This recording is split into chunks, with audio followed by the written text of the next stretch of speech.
E aí, meu povo, vamos começar mais um vlogzinho. E hoje, aniversário do Rubens, vamos fazer um vlog de aniversário. E hoje eu quero passar o dia inteiro lendo e assistindo meus filminhos antigos, esse tipo de coisa. Aí, eu separei um monte de coisa aqui, mas muita coisa mesmo, para poder ler nesse vlog de hoje.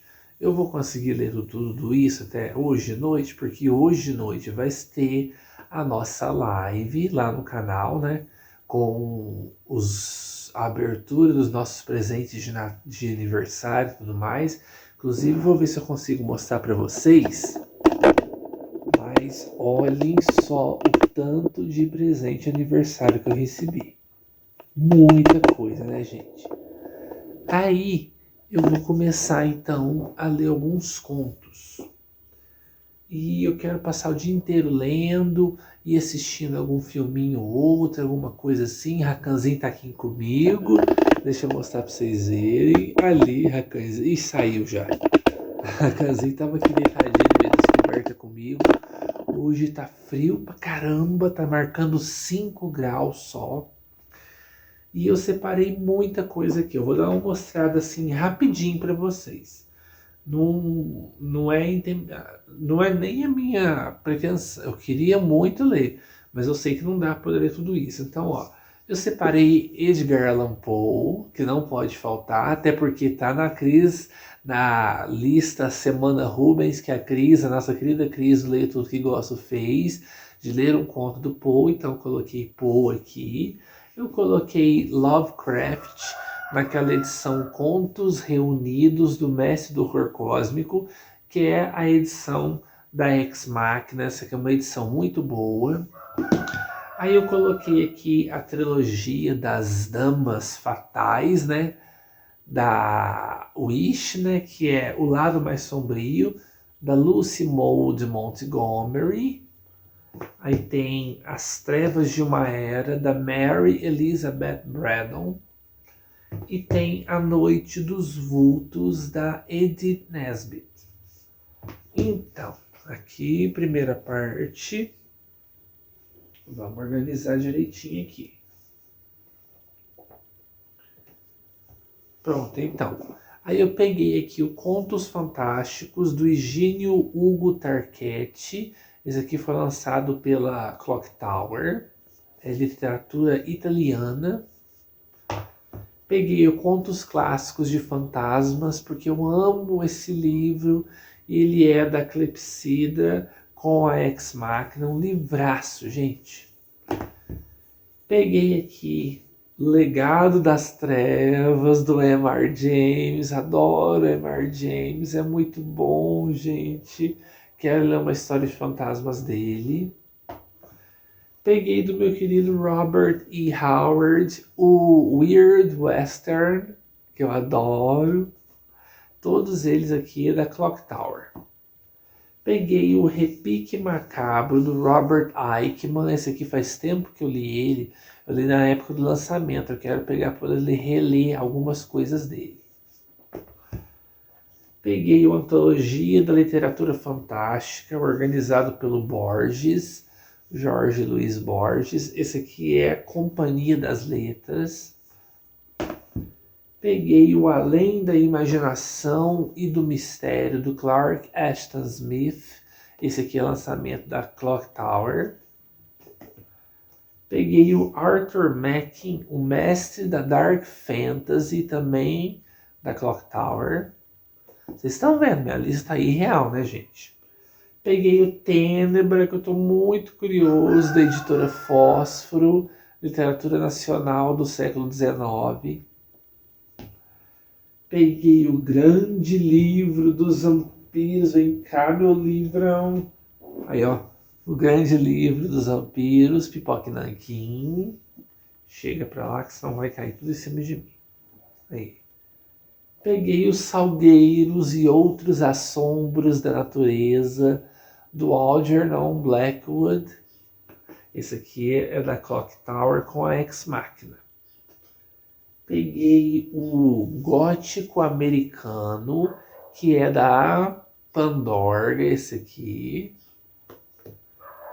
Peguei o Pactus, que esse aqui é da Dark Side Books. E o último, gente, ó. O último.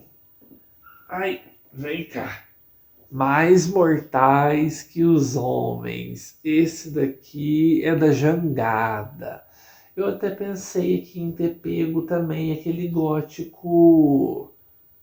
Como é que é? Gótico botânico, né? Da Wish, né? Mas eu já peguei 3 da Wish aqui já. Então tá bom. Já tá bom. Não vou colocar mais não, porque eu não vou dar conta de ler nem esses aqui, né, gente? Vamos contar aqui, só por desencargo de consciência, para ver quantos livros que são aqui. Então são 1, 2, 3, 4, 5. 5 aqui, bota pro chão. 6, 7, 8, 9, 10. Bota no chão. 11, 12, 13, 14, 15. Vai pro chão. 16, 17, 18, 19, meu Deus. 19 livros. Ah, vamos inteirar 20, né? Para poder ficar o número redondinho. Acho que eu vou pegar o gótico botânico então. Então espera aí que eu vou pegar. Gente, foi um parto para poder achar esse livro. Porque eu tenho muitos livros góticos. Eu tenho 3 estantes, 3 prateleiras de livros góticos. Frente e verso, frente e verso, frente e verso, sem contar as dos góticos modernos. E eu procurava, não achava esse bendito desse livro. Tive que tirar tudo do lugar, aí eu achei ele lá. Olha lá, ó, Mestres do Gótico Botânico e outros suspenses venenosos, que tem Algernon Blackwood, Charlotte Perkins Gilman, William Hope Hodgson, Lucy H. Hopper, M.R. James, Nathaniel Hawthorne e outros autores. Olha pra vocês verem que lindo, que lindo, que lindo que esse livro tá. Muito bonito, né? Então agora completamos 20 livros alcançados redondinhos aqui. Agora sim. Então eu já tomei meu café da manhã já tomei um copo de leite, eu comi uma torrada que eu fiz ali em casa. E agora vamos passar o nosso perfuminho do dia. Eu vou com o Coeur Noble. Gente, eu fiz um buraquinho aqui na minha luva para poder ficar com o dedo de fora, para poder ficar mais fácil de clicar no celular, porque com a luva inteira o celular não aceita. Então eu peguei o Coeur Noble da Lin Yang, e esse aqui ele é um contratipo francês do Chanel número 5. E para mim ele é perfeito, ele tem o cheiro do Chanel número 5 original mesmo. É aquele cheirinho mais gostoso, ele tem uma duração excelente, dura assim umas 10, 12 horas o cheiro na pele ou na roupa. Nesse frio não tem como ficar colocando muita coisa na pele, né, gente? Inclusive eu tô até cogitando colocar minha touca de frio aqui, mas é aquele cheirinho de perfume antigo, aquele cheirinho de perfume de vovó que o pessoal não gosta, tem gente que gosta, tem gente que não gosta, e eu adoro. Bastante atalcado, bastante aldeído, tem umas especiarias. Ai, gente, eu vou colocar minha touca na cabeça, que eu tô com muito frio. Vou pôr minha touca na cabeça. Pronto, agora nós desdobra aqui, que senão nós não enxerga, né? Pronto, pronto. Ai, gente, vai ser assim mesmo, porque tá muito frio, tá muito frio. Vocês estão vendo, tá amanhecendo ali, que eu comecei esse vlog, eram 6 horas, 6 e pouquinho da manhã. E eu vou acender minha velinha cheirosa, bendita vela, maçã com canela. Esse aqui foi presente da querida da Paty, que me deu de Natal, ou foi de aniversário do ano passado? Eu acho que foi de aniversário. E vamos lá acender ela, vai deixar aquele cheirinho gostoso, além do cheirinho do Chanel número 5, um cheirinho de vela confortável, ainda mais que é maçã com canela, é aquele cheirinho bem assim, gostoso, confortável, para você ler e se deliciar e ficar calmo, tranquilo e fica aquele cheirinho gostoso. Vamos lá, acende vela. Calma aí que eu tô acendendo, gente. Tá acendendo. Agora acendeu. Pronto. E eu vou colocar ela aqui, do lado do meu abajur. Toda bonitinha aqui. Não vou abrir janela, não vou abrir cortina agora não. Vou esperar clarear mais. E se esquentar um pouquinho, aí eu abro a janela. É isso aí, a velhinha ali queimando, toda bonitinha. Não dá pra vocês poderem ver, mas ela tá aqui queimando. Vamos ver se eu pôr aqui, vocês conseguem ver melhor. Ah lá, agora vocês conseguem ver, ó. A velhinha tá ali, queimando, cheirosinha. E eu vou começar então. Vou começar com o carinha de bunda Lovecraft. E depois eu vou pro Paul. Vou indo assim. Então vamos lá com carinha de bunda Lovecraft. Eu vou escolher alguma coisa legal dele aqui. Mas antes de eu começar a ler, né? Já tomei meu café da manhã. Vamos começar com um docinho de aniversário. E eu vou então com um daqueles cones trufados. Esse aqui é de ninho com Nutella. E deve ser uma delícia, né, gente?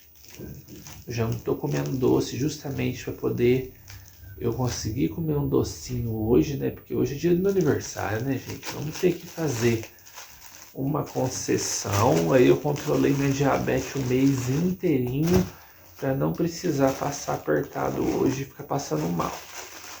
Então vamos que vamos. Deixa eu abrir meu cone trufado. Ai, que delícia. Eu não consigo abrir com a luva. Não, mas vou ter que conseguir. Não vou tirar a luva não, tá muito frio. Vai lá. Ah!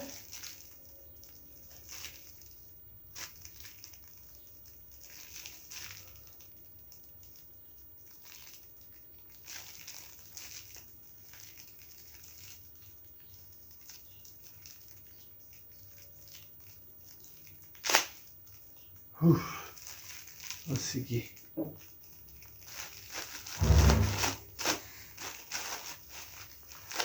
Aí. Olhem só que gostoso.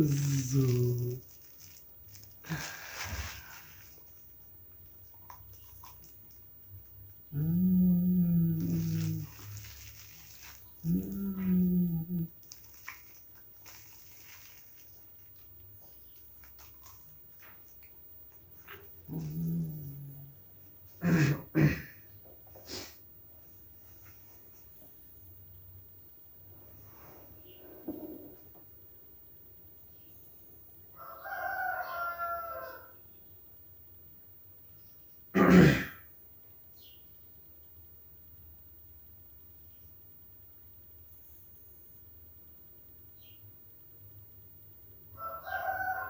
Meu povo, eu acabei de ler então o conto O Visitante da Noite, do H.P. Lovecraft, nosso querido carinha de bunda.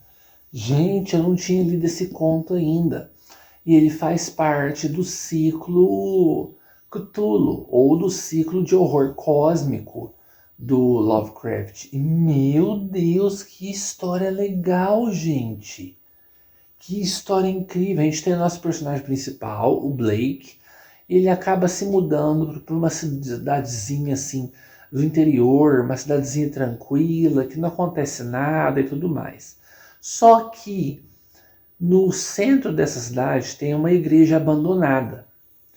E ele fica meio que encafifado com essa igreja. Então ele gosta de fazer pinturas, ele gosta de escrever no seu diário, e ele está sempre falando sobre essa igreja.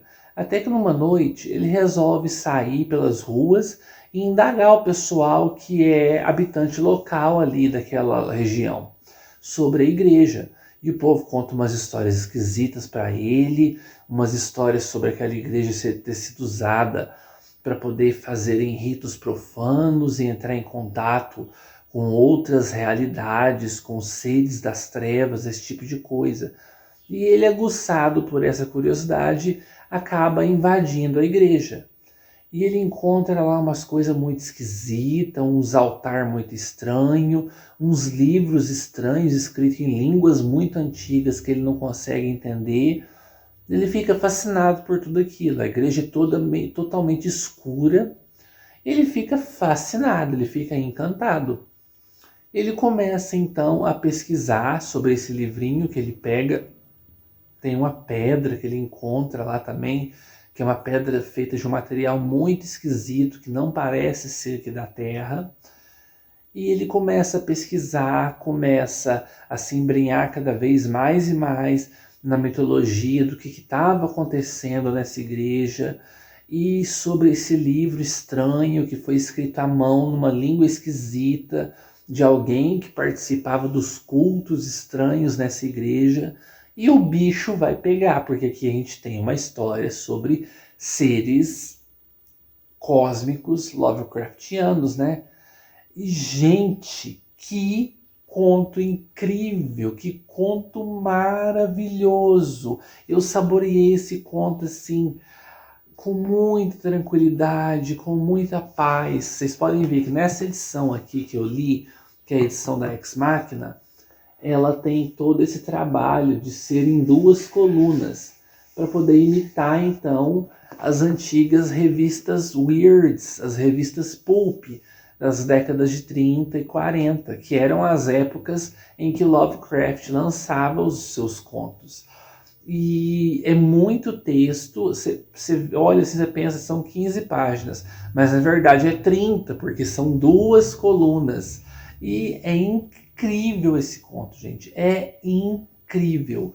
O Habitante das Trevas, também conhecido como Visitante das Trevas, eu já vi edições que fala aquele que habita as trevas, mas é sempre alguma coisa a ver com trevas, escuridão, habitante, esse tipo de coisa. Com certeza deve ter em outras edições aí, naquela Grandes Contos da Martin Claret, eu acho que deve ter ela, eu não pesquisei não, mas deve ter ela. E agora eu vou me embrenhar por um conto do nosso querido Edgar Allan Poe. Mas eu já aviso para vocês aqui. Eu notei que eu separei 20 livros, mas todos de terror. E o Rubens não gosta só de terror. É meu aniversário, eu quero ler e assistir tudo que eu gosto, nos mais diversos gêneros que eu gosto. Então, depois do Poe aqui, eu vou dar uma descartada em todos esses livros que eu separei, voltar todos eles para a estante e pegar livros então que tem romance, que tem fantasia, que tem ficção científica, que tem um pouco sobre a cultura asiática, algum conto de fadas asiático, ou alguma história weird asiática, e mais algum gênero aí. Fantasia, ficção científica, o que eu falei, gente? Romance. Ah, drama. É algum conto de drama. De drama eu já até sei quem que eu vou pegar. Eu acho que eu vou pegar o Fitzgerald. Mas vamos lá então escolher um livrinho, algum continho aqui do Edgar Allan Poe. Essa aqui é o volume 2 da coleção Poe que a Dark Side tem lançado. Então vou escolher o volume 2, alguma coisa aqui desse livrinho aqui. Lindo, maravilhoso. Olha para vocês verem que legal, gente. A folha de guarda vira um pôster. E a folha no final também é chamado folha de guarda também, é a última folha final? É, eu acho que sim, também é um pôster de outro carinha de bunda aqui, né? O nosso querido Paul. Ai, que legal, edição muito bonita.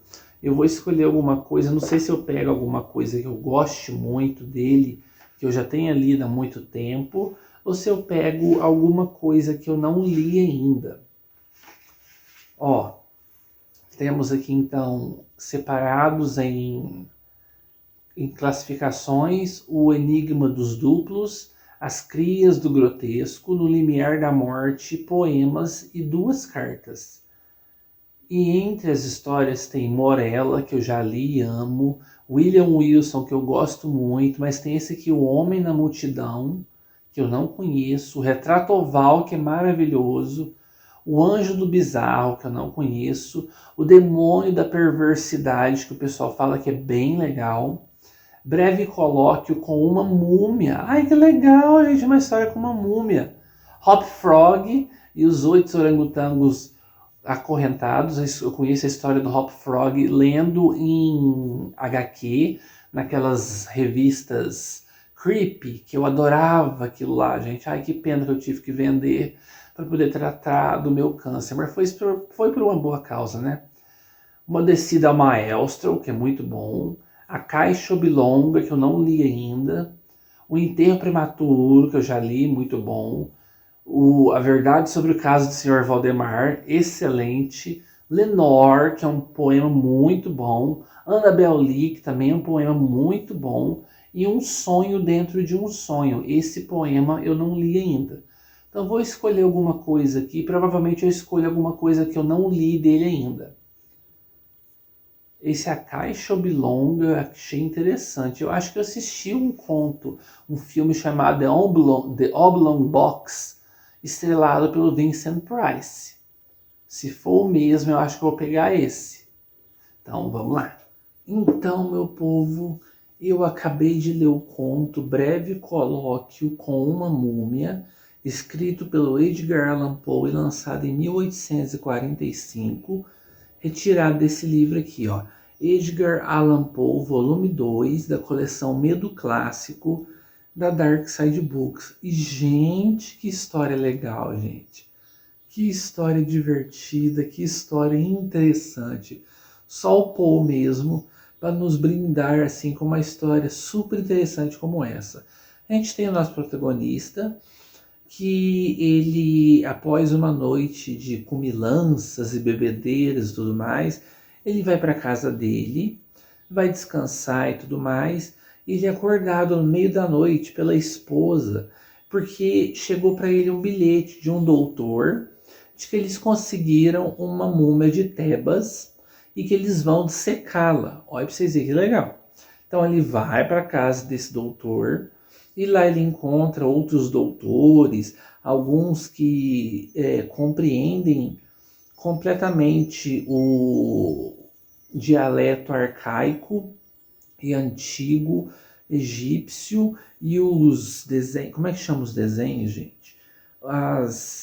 Não é papiros, aquelas marcas e ilustrações que são propriamente da linguagem egípcia. Eles começam então a fazer dissecação, eles abrem o primeiro sarcófago, encontram o segundo bem colado ao primeiro, eles abrem o segundo, que incrivelmente são feitos de papel machê, e chegam a um terceiro que está bem colado, feito com madeira de cedro. Eles abrem essa madeira de cedro e lá dentro está a múmia. E a múmia está inteiramente muito conservada, extremamente conservada. Eles tiram as bandanas dela, tiram o que envolve ela, e o que estranhamente não são aquelas tiras que a gente costumeiramente vê em múmias, mas assim algum tipo de papiro cheio de hieroglifos egípcios. E quando eles tiram, eles veem que a múmia está em estado perfeito. Não naquele estado putrefato que a gente costuma ver em múmias, mas em estado assim, quase que de vida mesmo, sabe? Perfeito, perfeito. Cabelo preservado, os dentes e as unhas são feitas de ouro e os olhos são incrustados, ao invés de olhos, com pedras de cristal, um cristal muito reluzente. Eles ficam meio assustados porque, embora tenha aquele cristal, a múmia ainda tem as suas pupilas. E antes dele, eles começam a fazer tipo que uma incisão na múmia, eles veem que a múmia não foi mumificada de forma comum, porque todos os órgãos ainda estão dentro dela. O cérebro, eles conseguem identificar que ainda está dentro da múmia, a língua ainda está dentro da múmia. Eles acham aquilo muito esquisito. Então eles começam a fazer uma série de experimentos envolvendo o eletrochoque. Eles dão um eletrochoque então na ponta dos dedos dessa múmia, e essa múmia reage de uma forma muito estranha. Ela dá um chute com sua perna, dobrando o joelho, dando um chute muito forte no doutor que aplicou aquele choque. Eles acham aquilo muito esquisito e tudo mais. Inclusive, até o doutor, ele é jogado pela janela pela força dessa múmia e cai lá embaixo. E o doutor, assim, todo obstinado, levanta e sobe as escadas de novo para continuar com seus experimentos. E eles resolvem, então, fazer um experimento no nariz dessa múmia. Eles dão choques nessa múmia e, mais do que depressa, a múmia abre os olhos e aqueles olhos de pedras, aqueles olhos de cristais, olham para cada um deles. E, mais que depressa, a múmia começa a falar numa linguagem egípcia antiga com os dois doutores que são fluentes nessa língua. E ela fala sobre por que os senhores estão fazendo isso comigo, isso é um desrespeito para com a pessoa da minha magnitude, da minha posição social, que não sei o que. E também, por que me removeram toda a minha roupa, toda a minha vestimenta, nesse tempo frio que está fazendo aqui? Eles ficam assim estupefatos. Então, meio sem saber o que fazer, eles arrumam roupas da época. Então, eles arrumam calças, arrumam um colete, um paletó, até mesmo um chapéu, um monóculo para essa múmia. A múmia se levanta, senta numa poltrona, pede um charuto para eles, olha para vocês verem. E o restante do conto são eles conversando com essa múmia, claro, com esses dois intérpretes falando no egípcio antigo e traduzindo para eles para o inglês da época. E eles vão discutindo e discorrendo sobre a tecnologia da época dos egípcios e a tecnologia atual dos anos de 1845. E para toda resposta, toda indagação que eles têm, a múmia sempre tem uma contra-resposta falando sobre a tecnologia e o poder científico e conhecimento que os egípcios tinham. Tem até uma coisa muito interessante que ele fala, assim, a múmia fala, que na época deles o pessoal chegava a viver 800 a 900 anos em vida, e depois que a pessoa falecia, se era então da linhagem dos escaravelhos, que era um tipo de sangue muito nobre, essas múmias eram mumificadas sem ter então os seus órgãos retirados, para que daqui 500, 600 anos essa múmia fosse revivida e pudesse continuar com os seus trabalhos e pesquisas acadêmicos. Olha para vocês verem que legal. E a noite toda, assim, madrugada adentro, eles passam discorrendo sobre modernidades e diferenças e coisas que na época da múmia, lá em Tebas, no Egito Antigo, já se eram conhecidas, já se eram praticadas, já se eram assim muito avançados. Ele fala sobre as estradas egípcias que eram muito melhores do que as estradas que tínhamos em 1845.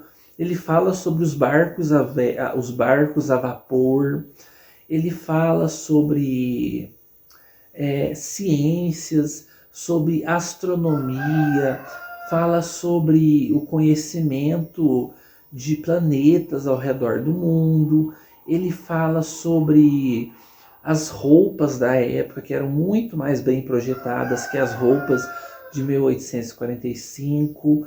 fala sobre a medicina da época, que era muito mais potente e muito mais assim avançada do que a medicina de 1845 e você fica embasbacado com o conhecimento científico que essa múmia e que os egípcios de sua época tinham e que em 1845 o pessoal pensava que era um grande avanço, mas já era de domínio dos egípcios daquela época. A história vai transcorrendo a partir daí, então. Ou seja, é uma história fantástica de uma revivação, não sei se essa palavra existe, de uma ressuscitação de uma múmia que tinha plena faculdade da sua inteligência, da sua cultura, dos seus avanços tecnológicos em seu tempo e sempre assim meio que escarnindo e rindo do que o pessoal de 1845 considerava como a última grande invenção do homem moderno e tudo mais. É um conto muito legal. Ele tem umas 15, 20 páginas mais ou menos. E é interessantíssimo, interessantíssimo. Eu volto a reafirmar aqui. Só um conto que Edgar Allan Poe poderia ter feito, né, gente? Porque, olha, que conto legal, gente. Que conto legal. Eu virei a câmera aqui, eu tô agora de frente com a janela, porque o sol já raiou. Vocês estão vendo que tá bem clarinho. E tá clarinho, o sol tá vindo, então fica mais visível para vocês me verem. E, gente, que conto legal, que conto interessante, meu Deus. Poe era um mestre, era um gênio, e não é à toa, né? Que quem poderia pensar numa história nesse estilo, né? O pessoal, quando iria falar sobre múmias, iria falar praticamente sobre aquela visão hollywoodiana de múmias que retornam dos túmulos com suas maldições e com seus maus presságios e suas pragas. O que a gente foi visto, né, naquele filme de 1932, A Múmia, que tem o Imhotep, né, interpretado pelo Boris Karloff. E nossa, gente, que legal a gente ver uma visão diferente sobre a múmia. Uma múmia que não veio para poder causar o terror, o espanto e as maldições, mas sim uma múmia inteligente, uma múmia assim que discorre muito bem sobre os assuntos e uma múmia até que meio sarcástica, porque ela está sempre rindo e debochando das últimas invenções do ser humano em 1845. Que conto legal!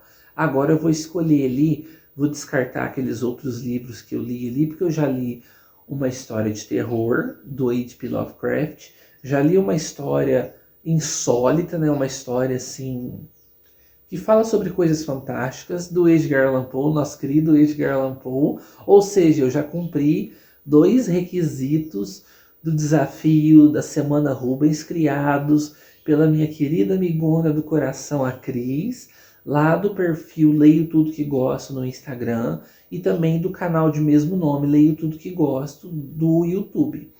Agora, nesse período da manhã eu quero ficar só nas leituras. Na tarde eu assisto alguns filmes e escuto algumas músicas, alguns álbuns de artistas do meu coração.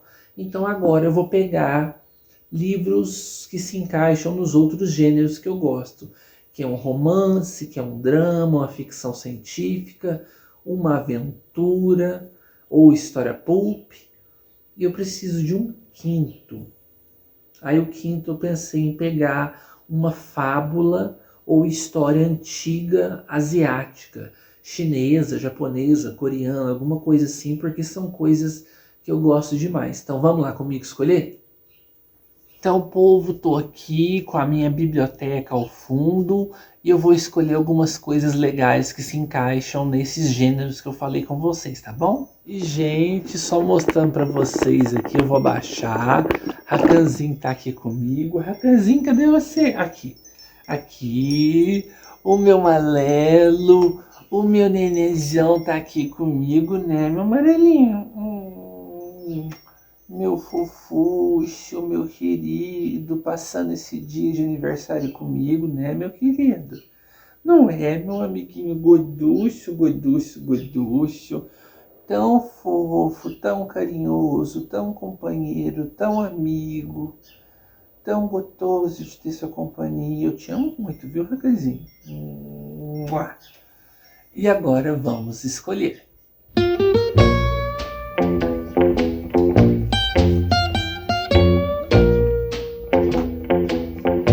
Have you ever been lonely? Have you ever been blue? Have you ever loved someone just as I love you? Can't you see I'm sorry for each mistake I've made? Can't you see I've changed, dear?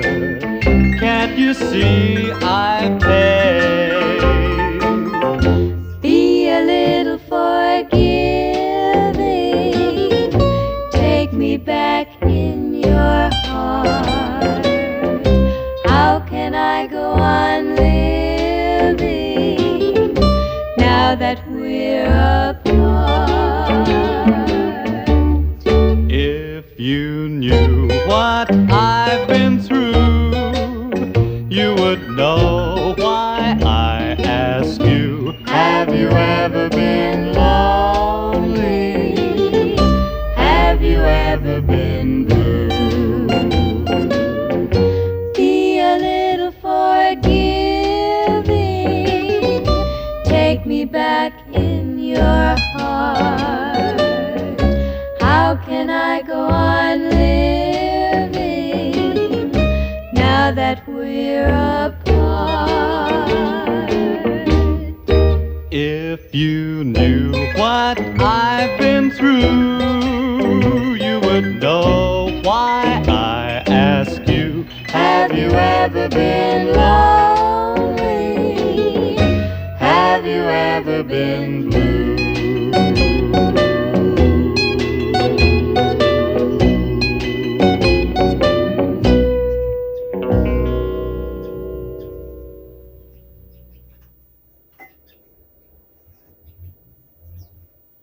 Então, meu povo, eu acabei, ao invés de escolher 5 livros que iriam totalizar no valor de 7 livros, eu acabei escolhendo mais 7 livros de gêneros variados aqui para totalizar 9 livros então. E eu escolhi os seguintes, para representar o romance, 13 dos melhores contos de amor da literatura brasileira, reunidos pela Rosa Amanda Strauss. Esse aqui é da editora Nova Fronteira e foi presente da querida da Celina. Eu escolhi para drama 24 contos de Francis Scott Fitzgerald, traduzidos pelo Rui Castro. Esse aqui é da Companhia das Letras e me foi presenteado pela querida da Paty, que tem o canal literário Itinerante Books e que tem o Facebook, o Instagram também do Itinerante Books. Escolhi para ficção científica esse aqui, As Melhores Histórias de Viagem no Tempo. Esse aqui é da editora Jangada. Olha pra vocês aí que legal, tem muito autor bom aqui. Escolhi para fantasia e pulp o Conan o Bárbaro, volume 1, do Robert E. Howard. Esse aqui é da Pipoque Nanquim. Aí, para representar as fábulas e histórias antigas orientais, eu escolhi então o Horror Oriental, que é da editora Luva, com o selo Bururu. E esse aqui foi me presenteado pela querida da Celina. Aí, para representar a ficção policial, noir, vocês sabem que eu gosto muito, investigativo, detetive, eu escolhi o Damas Noir, da Dark Side Books. Olha para vocês verem que lindão, que lindão, que lindão que ele tá. Esse aqui me foi enviado pela própria Dark Side Books. E eu escolhi para poder fechar com chave de ouro Histórias GT. Ela tem um quê de ficção científica, mas é mais horrorífico aqui, que é o Dossiê Macabro OVNI, da editora Diário Macabro, que eles mesmos me enviaram também. E vamos ler então um conto de cada um desses livros, para totalizar a leitura de 9 contos então. E eu já vou começar com contos de amor, porque eu quero ler um conto de amor bem bonitinho, tirado desse livro aqui, que deve ser muito bom. Muito obrigado, viu, Celina? Mas antes, vamos passar o nosso perfuminho do dia. Agora são 9 horas da manhã. E passar o perfuminho, para a gente ficar cheirando a Chanel número 5. Para quem não sabe, é o meu perfume favorito. Eu nunca tive o Chanel número 5, o original mesmo, da casa Chanel. Então, eu me contento com as réplicas. E esse perfume aqui, ele é francês também, feito pela... É design? Eu não sei. A criadora de perfumes Lin Yang. E ele é francês também, só que ele não é caro, gente. Ele não custa R$ 2.000 igual um perfume da Chanel. Esse aqui eu acho que custou 120 mais ou menos. Eu comprei pela estante virtual, pela Shopee. E ele é magistral. Para mim é um dos perfumes que mais lembram, assim, que mais se assemelham ao Chanel número 5. Ele tem o mesmo tipo de aroma, a mesma evolução. Ele tem uma durabilidade muito boa na pele. Ele dura assim umas 10, 12 horas, aquele cheirinho exalando assim. Eu amo, amo, amo ele. Quando eu não posso, no caso, esse ano eu fiz aquela promessa de não comprar nenhum perfume durante o ano inteiro de 2023. Então eu vou usando ele e vou usando uma outra réplicazinha que eu tenho ali que custa R$ 60.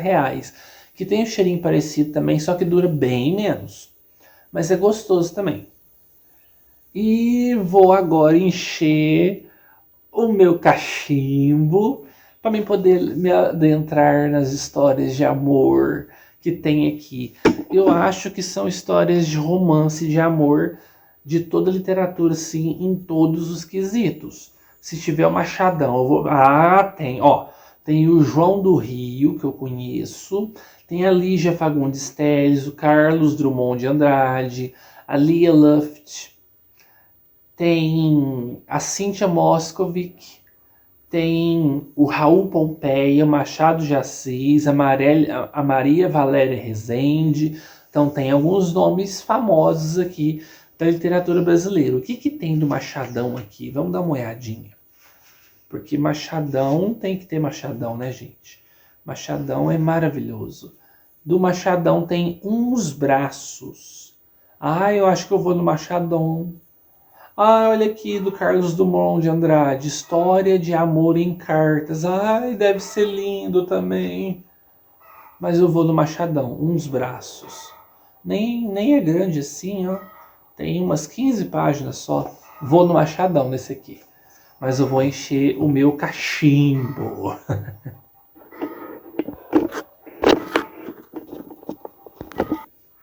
Prontinho, pessoal. Cachimbinho feito aqui. Tudo com ervinhas de chá. Eu coloco alfazema. Eu coloco capim-limão. Eu coloco erva doce. Coloco um pouquinho de arruda também. Coloco bastante camomila.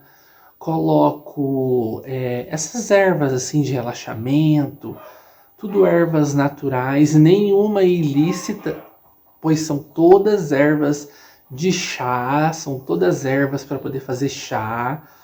De vez em quando eu quero uma coisa um pouquinho mais ardente na garganta, eu gosto de colocar cravo ou então anis estrelado. É essas aqui as ervinhas que eu coloco. Eu ponho um pouquinho de fumo de tabaco mesmo no fundo para poder ajudar na queima, mas o restante são só ervas comuns. E agora eu vou fazer um cafezinho ali, porque me deu vontade de tomar um cafezinho. Vou fazer um cafezinho para meus preto velho também. Não sei se vocês estão vendo ali atrás. Deixa eu levantar a câmera e mostrar para vocês ali atrás. Olha lá, ó. Mas ali estão meu vozinho, minha vozinha. Vou fazer o cafezinho deles também. Aí eu engato na leitura, tá certo?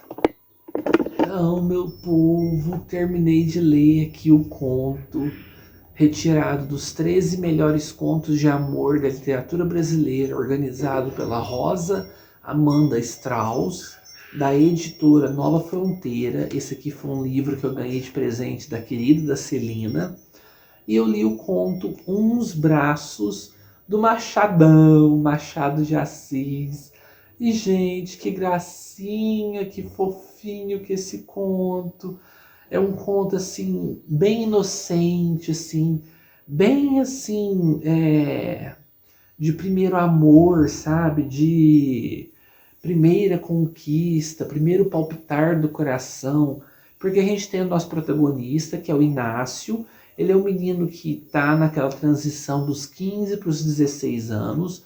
E o pai dele achou melhor para ele, como uma pessoa para poder seguir carreira, ele ir morar na casa do... Como é que é o nome do homem? A gente tem a Dona Severina e o marido dela, que é o seu... Ernesto, não, é o seu... Dona Severina e o seu Borges.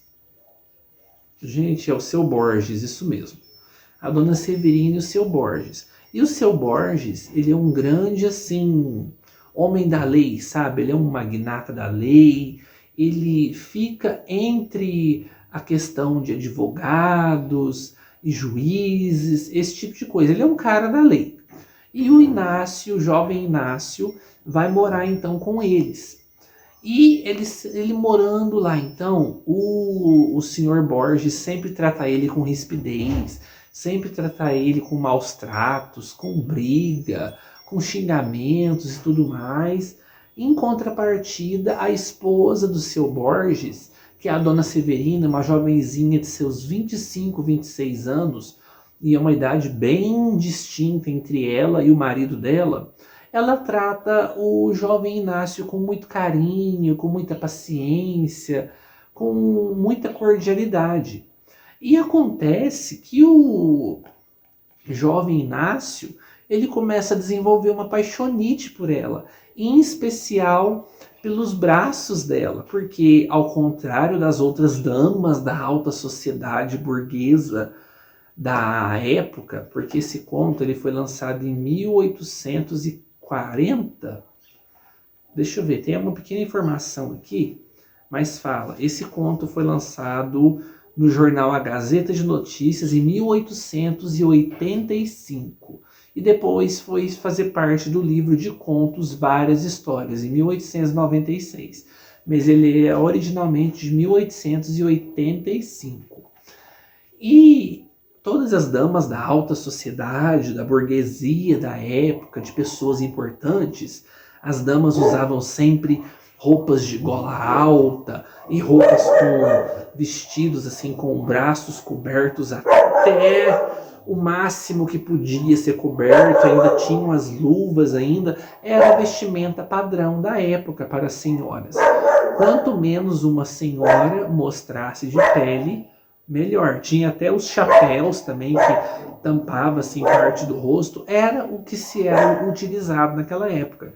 Já a Dona Severina, tanto por simplicidade, quanto também por não ter esses vestidos da alta moda, ela se contentava com chales ao redor do pescoço e com mangas curtas que iam até assim a altura do cotovelo, então ela deixava seus braços à mostra. E os braços dela começaram a encantar o jovem Inácio. Ele falava que os braços dela tinham uma pele muito alva, muito bonita, muito branca. E tinha uma maciez que aparentava só de olhar e tudo mais. E ele começou a ficar encantado pelos braços dela. E isso começou a evoluir para uma paixonite adolescente. E a história vai seguindo em frente a partir daí, porque a jovem Dona Severina começa a suspeitar que o rapazinho ali, o rapazote ali, ele está começando a se encantar por ela. Só que ela tem só suspeitas, ela não tem uma confirmação direta. Então ela começa a observar ele com muita atenção, com muita assim, afinco para poder ter certeza de que isso é verdade ou não. E a história vai seguir em frente a partir daí, a gente vai ter assim uma finalização assim muito bonitinha, muito assim, coração quentinho, sabe? Embora o final da história em si termine com um momento abrupto, mas já esperado, né? Afinal, ele só tem 17 anos, enquanto ela tem 26, ela é casada com um homem importante e tudo mais, então a gente já sabe aonde que vai dar isso.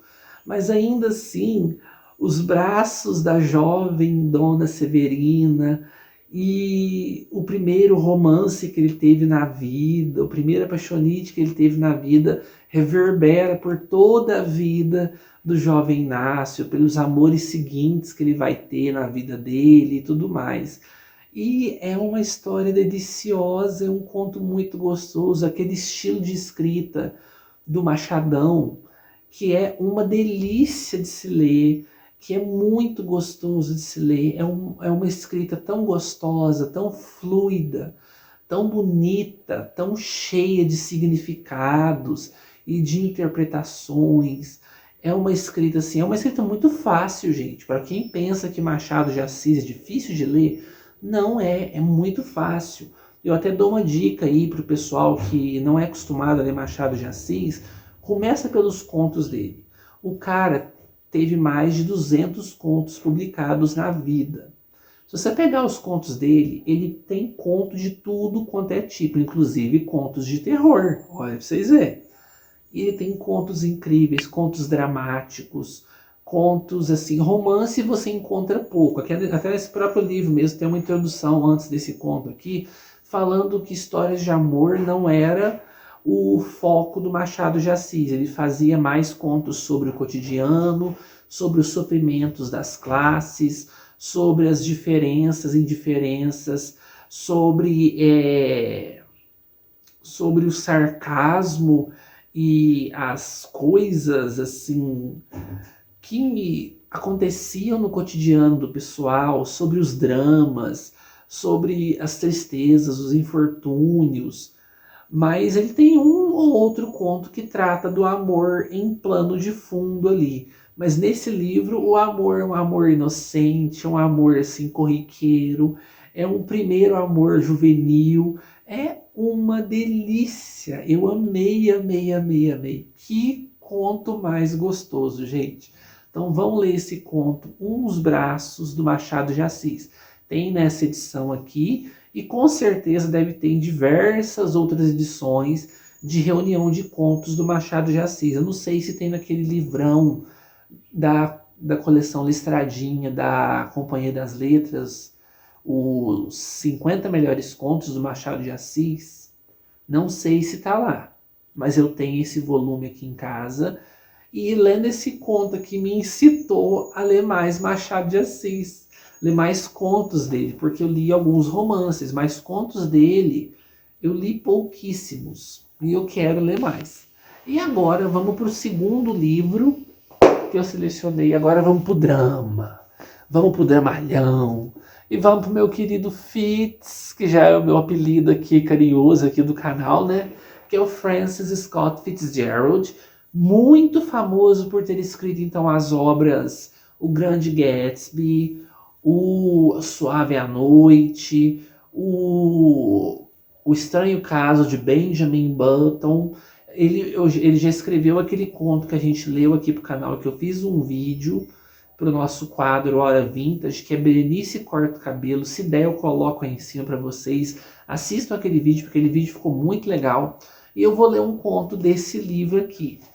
Esse livro me foi dado pela querida da Paty de presente. Muito obrigado, Paty, querida. Ela é lá do canal Itinerante Books e também do perfil literário no Instagram Itinerante Books. A Paty é incrível, gente. Ela é um amor de pessoa. Vocês vão gostar muito dela. E aqui são 24 contos reunidos. E vamos ver um conto não tão longo aqui. Eu acho que eu vou pegar esse aqui, ó. O Amor à Noite, que é um conto de suas 20 páginas, mais ou menos. Tem esse aqui, Na Sua Idade, vamos ver aqui, Puro Sangue, é porque os contos dele são mais longuinhos aqui. Mas eu vou ver um conto curto aqui, uma coisa não muito grande, já afinal nesse vídeo eu ainda quero assistir 1 ou 2 filmes, eu quero ouvir pelo menos um álbum de um de meus artistas favoritos. Agora eu não sei qual que eu pego, se eu pego a Lana Del Rey, se eu pego Mariah Carey, se eu pego as Lennon Sisters, eu tenho que escolher alguém aí. Mas eu quero ler aqui então. E eu diminuí a minha lista também. Eu tinha separado mais 7 livros aqui. Eu resolvi voltar atrás e ficar com mais 5, totalizando 7 livros. Porque eu já li 2, né? Lovecraft, Edgar Allan Poe. Agora li Machadão. Agora eu vou ler o Fitz. No total vão dar 7 contos. Agora já é 11 e pouquinho já, porque eu tomei meu cafezinho, fiz minhas orações ali junto com meus pretos velhos. E agora vamos continuar com a leitura. Eu tô aqui com o meu cachimbinho de ervas. Vamos acender o cachimbinho de ervas relaxantes do Rubens. O café não vai me deixar dormir. As ervas só vão me fazer concentrar na leitura e aproveitar essa leitura gostosa aqui. E vamos com mais uma leitura agora do meu querido e amado Fitz, que vocês sabem que é um dos autores da minha vida. Então vamos lá. Deixa eu acender meu cachimbinho.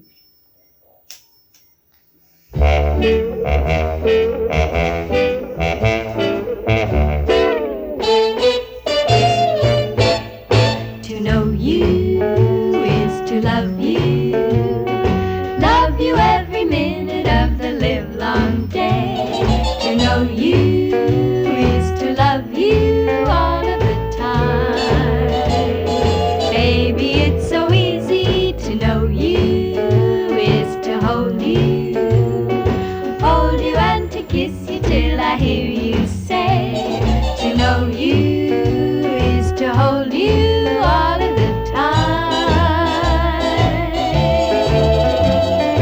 Who would lose their equilibrium at a single glance? Go out of their mind with the greatest of ease, fall head over heels and get weak in the knees. Boy, this is romance. To know you is to love you.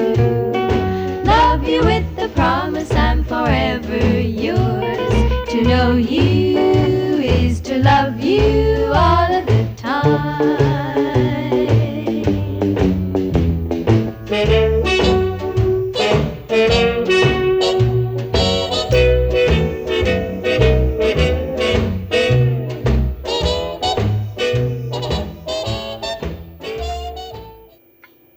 Então, meu povo, tô aqui com a minha boinazinha, representando então o estilo de história que eu li aqui,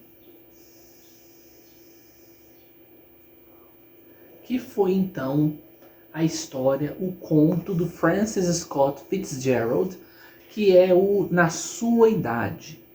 E como eu previa, seria uma história de drama, seria uma história com ilusões amorosas, esse tipo de coisa. E nós vamos ter aqui o nosso protagonista, o Tom, já vivendo no final da década de 20. O conto foi escrito em 1929 e ele já está vivendo no final da década de 20 já. Ele já está com os seus 50 e poucos anos e ele vai então, já tem uma fortuna muito grande. É um homem assim muito bonito, muito elegante, muito respeitado na alta sociedade. Vai sempre aos bailes e às reuniões familiares e tudo mais. Até que um dia ele encontra na farmácia, enquanto ele está fazendo as suas compras de higiene, encontra uma moça muito bonita. Como que é o nome dela, gente? Eu acabei de ler o conto, eu já esqueci o nome da bendita. É a Lorraine é o sobrenome dela. mas o nome dela é a... Vamos ver aqui se eu acho, só para poder lembrar. Porque eu esqueci o nome e eu acabei de ler esse nome, a senhorita Lori. Senhorita Lori, qual que é o nome da senhorita Lori? Gente, eu esqueci como é que é o nome dela. Eu acabei de ler o conto, meu Deus. Annie, a Annie Lori. E ele então fica deslumbrado com ela. Ele fala que ele nunca viu uma moça tão bonita, tão formosa, com traços e feições tão delicados, com uma aparência de uma pessoa tão limpa, tão assídua, tão perfumada, com aquele pó de arroz cobrindo levemente a face, super perfeita, com aquela tez perfeita, e aquela pele exuberante, e os lábios rubros, mas rubros não de forma com maquiagem, mas sim rubros naturalmente. Aqui então a gente tem as maçãs do rosto assim formando aquela vermelhidão de saúde, sem maquiagem também, um penteado muito bonito, mas não elaborado ao extremo, um penteado que você vê que está na flor da juventude. E ele fica encantado por ela, ele começa então a mexericar ali com os senhores e as pessoas que ele conhece ao redor sobre a jovem Anne, quem que ela é e tudo mais, e ele acaba descobrindo que a jovem Anne está comprometida com um namoro firme, prestes a esse namoro se tornar um noivado com o Randy Campbell. E o Randy Campbell também é um jovenzinho, ela é uma jovem dos seus 24, 25 anos, e o Randy Campbell também é um jovem dessa mesma faixa etária. E dizem que eles têm esse namoro muito firme, que esse namoro pode vir a se tornar um noivado e um casamento. E é então que entram as maquinações do nosso protagonista, o Tom. Já esse senhor de 50 e poucos anos, muito astuto, muito inteligente, dono de uma grande fortuna, para poder conquistar a jovem Annie Lori. E ele então começa a fazer as suas investidas nela. Em todos os bailes ele pede para poder dançar com ela e ela respeitosamente sempre aceita. Ela faz todos aqueles joguetes da juventude, jogando charme para cima dele, jogando seus encantos para cima dele, mas nada que qualquer outra moça de sua época não faria com qualquer outro homem. Era quase que uma regra de etiqueta a moça ser encantadora, ser assim, flertar levemente com os homens, mas sem dar esperanças. E ele começa a corresponder a esses flertes. E ela fica assim meio que, não, mas você não pode levar isso em frente, que não sei o que, eu já tô namorando. Até que ele descobre que a mãe da senhorita Lori, a senhora Lori, ela desaprova totalmente um relacionamento da filha dela com esse cinquentão, com o senhor Tom. E ele vai e coloca então seu plano. Já que as mocinhas gostam de sempre fazer tudo aquilo que as mães não recomendam, que as mães não gostam e tudo mais, eu vou enviar uma carta para a senhora Lori pedindo a permissão dela para cortejar a filha dela e quem sabe, possivelmente, levá-la para o altar. Ele manda essa carta para a mãe da senhorita Lori, da Annie Lori. E a mãe recusa veemente, manda uma carta para ele falando que proíbe veemente esse relacionamento, proíbe que eles se vejam, proíbe que eles tenham o menor contato, esse tipo de coisa. Aí ele pega essa carta e mostra para a jovem Annie Lori. E ela age de acordo com o plano dele. Já que a mãe abomina o encontro dos dois, ela vai fazer todo o contrário do que a mãe falou e recomendou. Ela começa a realmente levar então os flertes e todo o relacionamento dela com o senhor Tom de maneira séria. Então eles começam com relacionamentos, com flertes, com encontros e beijos na mão e abraços, até que tem até mesmo beijos na calada da noite, esse tipo de coisa. Ela vai investindo nesse relacionamento e ele também, ele fica encantado com isso, ele fica totalmente assim, deslumbrado que ele está conseguindo o que ele quer. Mas ele tem que viajar para o Novo México por 2 semanas a trabalho. Ele viaja para o Novo México, mas ele tem um certo pressentimento de que alguma coisa estranha, alguma coisa ruim em relação ao relacionamento dos dois vai se abalar. E ele viaja então para o Novo México, tem suas reuniões de trabalho lá, tem até um resgate que ele faz com uma jovem americana que está perdida por lá, que foi abandonada por cavalheiros lá e que não tem dinheiro nenhum para poder voltar, que está muito bêbada. Ele hospeda ela num hotel, ele paga a passagem de trem para ela retornar então para o lugar de origem dela, esse tipo de coisa. E quando ele volta, ele percebe que a jovem N, a sua pretendente, que já estava com o casamento marcado, a mãe queria, então, já tinha aceitado já que o casamento seria em outubro. Ela falava, então vai ter que ser em outubro. E ele fala, não, mas outubro é um mês muito frio, é muito distante, vamos adiantar isso para junho, que é o auge da primavera. E ele começa a perceber que a jovem N anda muito chorosa, muito entristecida, muito apática, muito fria com ele. E que ela sempre tem saídas noturnas que duram até 11 horas da noite, quase mesmo que até meia-noite, que era uma coisa muito mal vista por mulheres da alta sociedade daquela época. Ela sempre retorna extasiante, feliz, assim, toda eufórica. E ele começa a perceber que ele está perdendo espaço no coração e nas pretendências românticas da jovem N. Ele vai averiguar o que está acontecendo e eu paro de contar por aqui porque é um conto curto, tem umas 20 e poucas páginas. Tem, quer ver? Vai na página 190 até a 210. É umas 20 páginas, gente, de conto. E que conto, gente, que conto. A gente tem esse ponto de vista romântico, a gente tem esse ponto de vista dramático, a gente tem esse plano de fundo dos anos 20 e os modos como era o comportamento da alta sociedade da época, os modos como eram feitos os cortejos e como os casamentos eram realizados e como que era feita toda essa parte de relacionamento e tudo mais. É um conto incrível. O meu querido Fitz escreve maravilhosamente bem. É um conto delicioso de se ler, gente.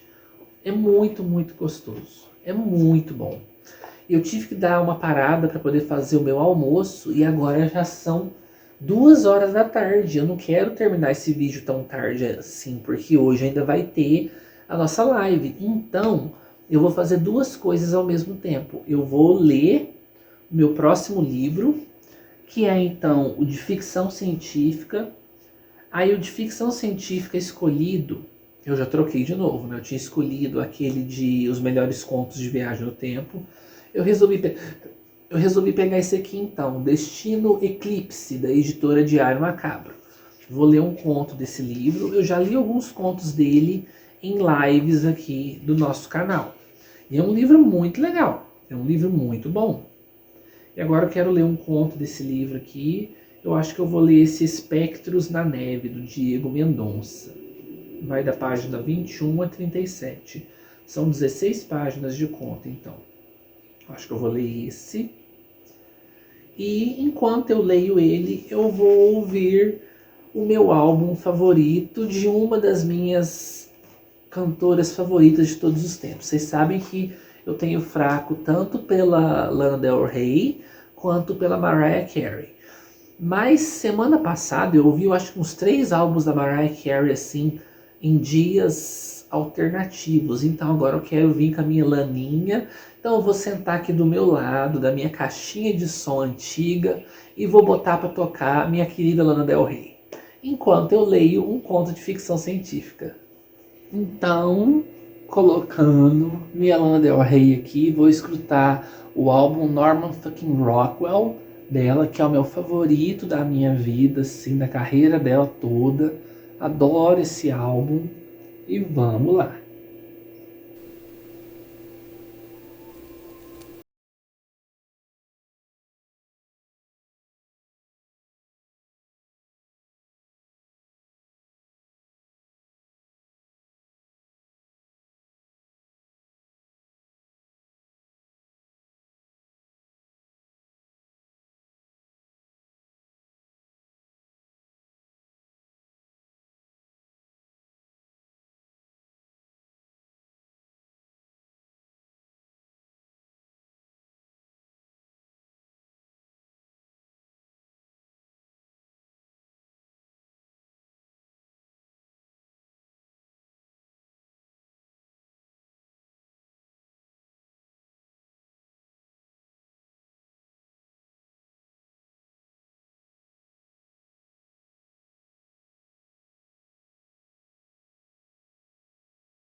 Então, meu povo, eu acabei de ler um conto desse livro aqui, Destino Eclipse, da editora Diário Macabro, que é o conto Espectros na Neve, do Diego Mendonça.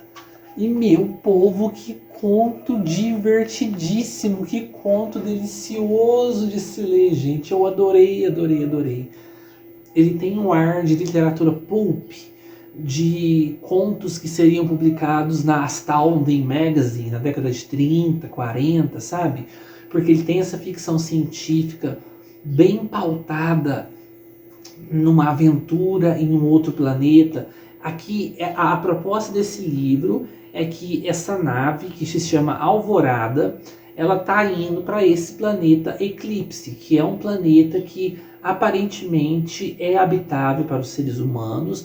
A gente não sabe ainda o que aconteceu com a Terra, mas a gente sabe que estão indo para essa nave Alvorada, para esse planeta Eclipse, vários cientistas, estudiosos, acadêmicos e outros tipos de especialistas, como os que temos aqui nesse conto, que 3 deles são pessoas com poderes mentais, com habilidades de ler mentes, ou de ver coisas que outros olhos não veem, ou então de telecinesia, esse tipo de coisa.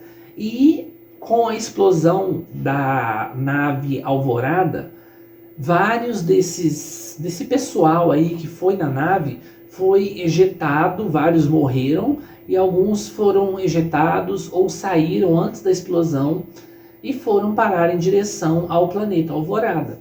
E é o que acontece aqui então com esse grupo, que eles pegam uma nave pequena chamada Celestial 109 e eles caem no planeta Eclipse. Só que eles caem numa parte desse planeta que é encoberto por névoa. Névoa e névoa e névoa muito grande. E a nossa protagonista, ela é brasileira e ela sente que nessa névoa, ela consegue enxergar que nessa névoa tem seres das trevas, seres obscuros, seres esquisitos. E ela consegue uma comunicação assim bem chiada do Filipe, que é um outro personagem da história, que ele caiu um pouco mais distante do que ela. E ele fala que tem coisas no chão, esses vermes no chão, eles sobem pelas pernas da gente e tentam devorar a gente. Então vai seguir uma série de aventuras, porque eles 3 aqui, tem o Schneider também, eles foram responsáveis por capturar um ser extraterrestre desse planeta, que é uma mistura de símio, de macaco, uma coisa meio humanoide, e levarem para Alvorada, fazer diversas experiências E entre essas experiências, uma delas, eles fazem então com um desses símios ter as mãos elétricas. É mãos elétricas ou mãos robóticas? Eu acabei de ler o conto, meu Deus. Mãos elétricas, isso mesmo. Eles fazem essa mistura desse ser alienígena com essas máquinas. Só que esses seres, vários morreram, mas alguns conseguiram escapar junto com eles. E esse Mãos Elétricas está lá, no mesmo planeta que eles. Então vai ser aquela correria, aquela luta pela sobrevivência para poder eles conseguirem sair desse planeta com vida, embora tenha essas formas estranhas, esquisitas e perigosas, habitando a névoa que cerca todo lugar onde eles caíram, embora tenham esses seres do subsolo, que são vermes assim da terra. Vamos falar que é um tipo de verme da areia de duna, só que bem menor, e que eles comem a carne humana e tem o perigo iminente desse Mãos Elétricas que está atrás deles a todo momento, a todo instante, para poder se vingar daquela mutação, da captura e tudo mais. Então eles vão ter que tentar se encontrar, tentar se unir, tentar restaurar a nave Celestial 109. Um deles é capaz então de fazer a telecinesia e vai tentar usar essa telecinese para poder erguer a nave, para eles conseguirem sair desse planeta com vida. E é uma história incrível, alucinante. Como eu falei, ela tem todo um quê, todo um ar assim de uma boa, de uma excelente história pulp, que seria publicada numa Weird Tales, numa Astounding Magazine. A Astounding Magazine publicava histórias de ficção científica, inclusive o Isaac Asimov publicava muito por lá. O Arthur C. Clarke também publicou bastante por lá. Ray Bradbury, que é a pronúncia correta. Eu aprendi com a Tatiana Feltrin. Ele publicava muito por lá também. Então, vários gênios da ficção científica publicaram muitas coisas pela Astounding Magazine. O Lovecraft também já publicou na Astounding Magazine, embora sejam poucas coisas que ele publicou. Eu acho que ele teve 2 ou 3 publicações só, porque a grande maioria das obras dele foram inteiramente voltadas para Weird Tales.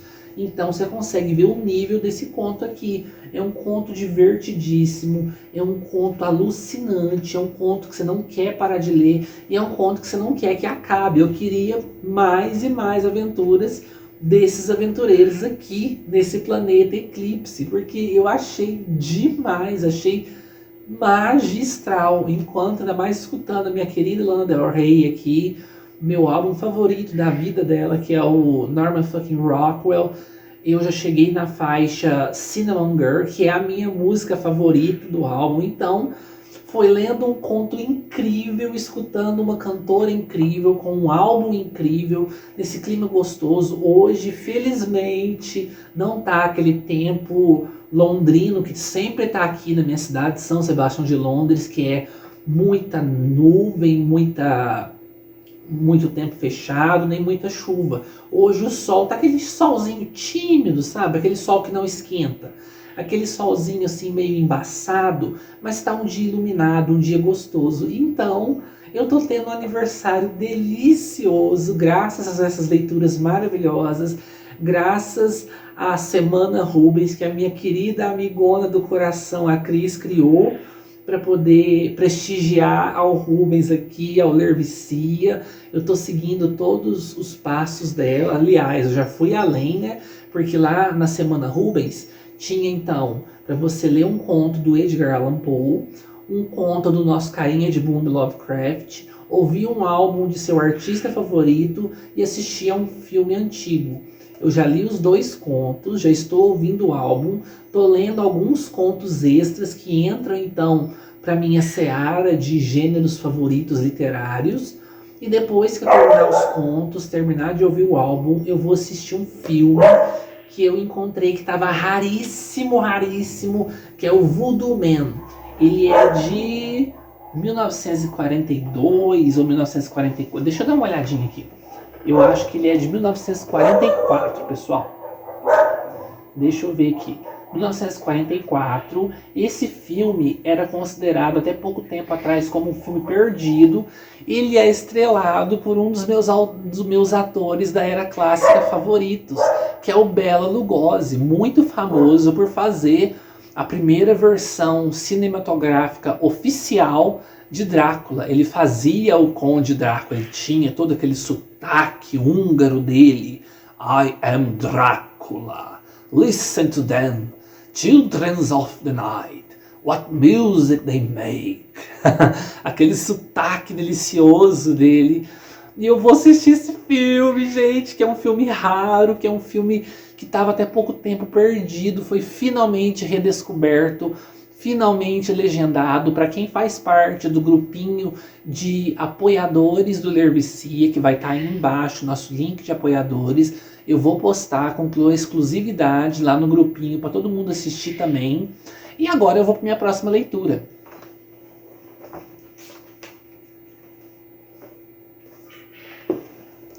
E minha próxima leitura vai ser uma história de fantasia desse livro aqui, ó. A Ira dos Dragões e Outros Contos, do pseudônimo Estos da Harry e ilustrado pelo John Howe. John Howe, ele é muito famoso por fazer ilustrações para o Tolkien. E o pseudônimo Estos da Harry é do Tiago Tissot, que é autor e um dos editores da editora Arte e Letra. E eu tô muito curioso para poder ler esse livro. Esse livro tá uma obra de arte, gente. Tem cada ilustração magnífica nesse livro. Cada ilustração assim perfeita, perfeita. Olha aqui, gente. Olha isso aqui.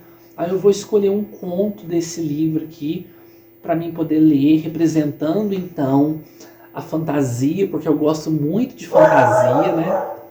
Ó a loba latindo, ó, latidão da loba. E eu acho que eu vou começar do primeiro aqui, Eredwin, que tem suas 22 páginas, não é um conto longo, é um conto curto. Mas aqui, ó, a ilustração dele, Eredwin, feito pelo John Howe, que ilustrou várias coisas do Tolkien. Tolkien, né, que é o criador de Senhor dos Anéis, Silmarillion, Contos Inacabados, O Hobbit. Olha que honra! A premissa desse livro foi então fazer contos inspirados nas ilustrações originais que o John Howe já tinha feito. Então eu estou muito animado com a leitura desse livro. Eu já fiz a leitura de um outro livro do Tiago Tissot chamado Três Viajantes, que é uma aventura de RPG esplêndida, sensacional, rapidinha de ler. E agora eu vou ler contos dele, então para isso vou trocar o meu chapéuzinho aqui, vamos tirar a boina de anos 30, afinal já lemos duas histórias que se ambientam nesse universo, né, das revistas pulp e tudo mais, né? E agora eu vou colocar meu chapéuzinho de palha para poder entrar numa história de fantasia, né? Então, agora eu tô paramentado aqui como um senhor que vai se embrenhar em histórias fantásticas, em mundos medievais, em mundos onde dragões e seres fantásticos existem. Tô com meu chapéu aqui de palha. Tô com o meu cachimbo do Gandalf, todo rústico e tudo mais.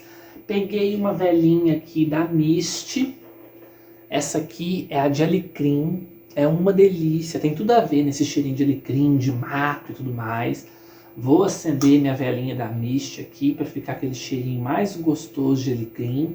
Vocês sabiam que alecrim ajuda na concentração, na criatividade e nos estímulos, ajuda a estimular a gente a ter mais força de vontade, a ter mais confiança, esse tipo de coisa. Vocês sabiam disso? Então, todo aqui paramentado, vou pegar meu óculosinho de velho leitor, do velho Rubens, e vamos ler, né? Antes aqui, tirar uma duvidazinha, o povo deve estar perguntando, o que é esse penduricalho que o Rubens está usando aqui no pescoço? Isso daqui, pessoal, é tanto um terço quanto uma guia de pretos velhos.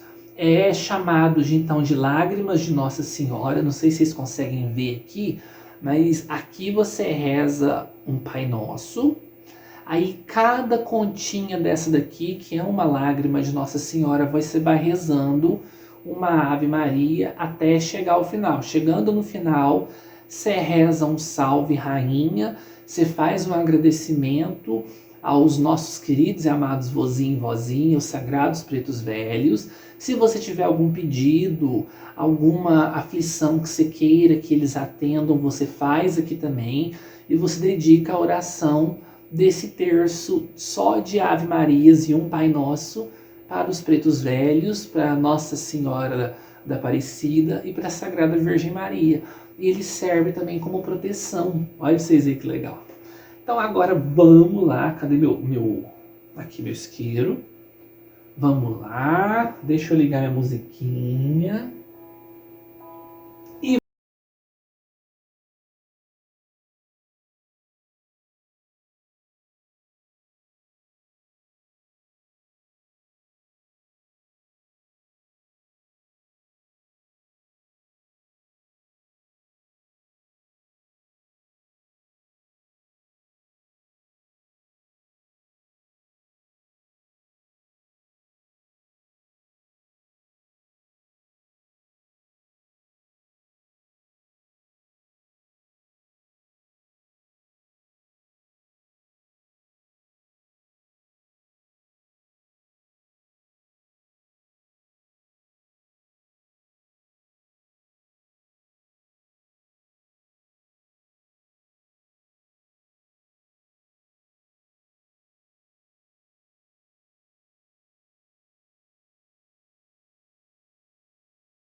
Então, meus queridos, eu acabei de ler um conto desse livro aqui, A Era dos Dragões e Outros Contos, do Tiago Tissot e ilustrado pelo John Hoy, que é o mesmo ilustrador de diversas obras do Tolkien. Olha para vocês verem que legal. E, gente, que conto fantástico, que conto maravilhoso. Chama Eredwin. E Eredwin é uma cidade muito importante, porque lá vivem os Vatuks, como é que é o nome dele? Os Stark-Vudum. Os Stark-Vudum são uma espécie de gnomos, duendes, mágicos e muito sábios que vivem por milênios e que são responsáveis por guardar os segredos dos artefatos mágicos de toda Braezal, que é o mundo fantástico onde se passam essas histórias aqui. E eles acabam sofrendo um tipo de traição. Um cara, que eu esqueci o nome do bendito, e eu acabei de ler esse conto. Vocês perceberam, né, gente, que eu tenho uma memória que é uma beleza. Cadê o nome do bendito? O Lorak. Lorak, ele é como se fosse uma espécie de sábio. Ele não é o rei em si, mas ele é como se fosse um sábio, um conselheiro do rei. E ele sequestra e aprisiona a família do elfo Morted, que é esse elfo que está nessa ilustração aqui. E esse elfo, ele é de uma linhagem muito rara, porque ele é um elfo senhor dos dragões, ou seja, ele tem uma ligação com dragões, ele pode montar dragões, ele pode cavalgar dragões, ele pode comandar dragões, esse tipo de coisa. Mais ou menos o que acontece com a série do Eragon, sabe? Eles têm uma ligação muito forte. Mas não é com um dragão específico, mas com diversos dragões. E o nosso... tem vários protagonistas, mas o Morted, ele tá de mãos atadas. O Lorak, esse sábio, faz então esse sequestro, aprisiona toda a família dele e fala: você só vai ver sua família de novo se você tomar para mim a cidade de... porque são nomes complicados, né? A cidade de Eredwin, que é a cidade então onde os Tark-Voodoo vivem, para que eu possa encontrar todos os artefatos mágicos que governam toda a Braezal, e assim eu vou ter o poder supremo sobre tudo e sobre todos. E tem aquela batalha gigantesca, e a cidade de Ereduin sempre foi considerada como uma cidade indestrutível, imbatível, porque ela tem grandes soldados e grandes guerreiros e tudo mais, só que contra a força dos dragões, desses elfos especiais, a cidade acaba caindo. Então, muita gente morre e os poucos que ficam vivos são presos em 4 celas no castelo do Lorac. E 2 celas são para criados e pessoas das serviçais. Uma cela ficam para guerreiros ou então guerreiros em treinamento, e a terceira e última cela para esses gnomos, que são, eu esqueci de o nome deles, gente, os Tark-Voodoo, que são os conhecedores de onde ficam os artefatos. E o Lorac pede então para poder chamar o líder dos Tark-Vardon, dos Svark-Tarkum. Gente, olha para você ver, eu tô errando, os Tark-Vadon, lá na sala dele, porque ele vai fazer de tudo para conseguir encontrar uma das localizações de alguma dos artefatos, porque cada artefato está em um lugar diferente. E em meio a isso, tem um jovem rapaz que ficou escondido no meio da criadagem. E esse jovem rapaz é se eu não me engano, Tiernan. Vamos ver se eu consigo lembrar o nome dele. Eu acho que é Tiernan o nome dele. Vamos ver aqui certinho. Só para eu poder passar o nome para vocês certinho. Tiernan. O Tiernan, ele é um aprendiz de guerreiro. Ele nunca conseguiu subir a alçada de um guerreiro. Mas ele tem noção daquilo outro, assim, sobre guerreiros, sobre armamentos, sobre lutas, técnicas de luta e tudo mais. E ele está escondido na cela dos criados, lá na cela onde os criados estão presos. E ele tem uma espada que ele usava para treinamento próprio, escondido, para poder um dia se tornar guerreiro. Ele pega essa espada que estava escondida lá no meio das provisões, e o pessoal de lá vai e fala para ele: não, você tem que encontrar o guerreiro fulano de tal, porque esse é o maior dos nossos guerreiros, ele vai conseguir livrar a nossa cidade desse mal que assolou a gente, dessa traição que aconteceu contra a gente. Ele então começa a escavar em meio às paredes e encontra uma passagem secreta.